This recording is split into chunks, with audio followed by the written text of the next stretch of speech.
Camouflage soldiers in forest, fast roping from helicopters are drills that the Royal Thai and Indian armies are using to enhance interoperability when facing risks of insurgency and terrorism in jungles and urban environments. This shared military exercise in Dak province has fostered cooperation between the two armed forces. The ambassador of India to Thailand, Nagesh Singh, told Thai PBS World that the bilateral military partnership has deepened through 13 such military drills.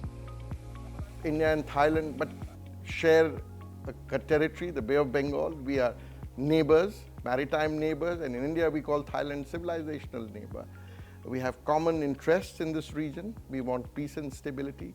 So this exercise is an example of how we are working together on the defense and security side. But I must tell you, this is not the only, because this was between the Royal Thai Army and the Indian Army. We have a similar exercise. It's called Siam Bharat, between the Royal Thai Air Force and the Indian Air Force. Last year in December, for the first time, we had exercise Ayutthaya between the Royal Thai Navy and the Indian Navy.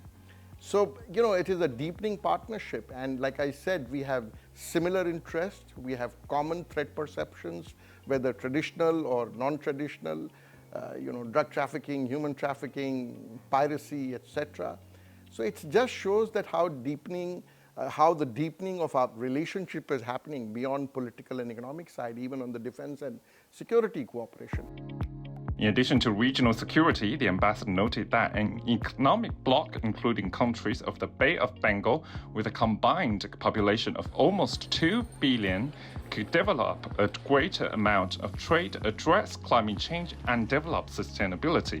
The Bay of Bengal Initiative for Multi-Sectoral Technical and Economic Cooperation, or BIMSTEC Summit, hosted in Bangkok this September, is the best opportunity to forge collaboration among these nations. BIMSTEC provides us with a platform where all these countries in the Bay of Bengal area get together and share their best practices, share their technical expertise to solve them collectively, from natural disaster to climate change, etc. And I think the summit in Bangkok in September will provide a fillip to this whole, endeavor. As you know, in the last summit in Colombo, for the first time, the charter of BIMSTEC was passed and it was made into an international organization. And I know that the Royal Thai government is deeply committed, as is the government of India. And that's why last week, I think on the 11th of July in Delhi, all the foreign ministers met in an informal retreat to think about new ideas, of how to make this cooperation more effective. And, a lot of positives came out of it. And hopefully the summit, when the leaders meet, will give it the push required so that we can, move ahead. Thailand and India are, however, encountering issues with Myanmar as they share lengthy borders with a junta-led country. Ambassador Singh said that the instability in Myanmar has affected his country's internal security, adding that collective efforts with Thai authorities have helped hundreds of Indians to escape from scam syndicates.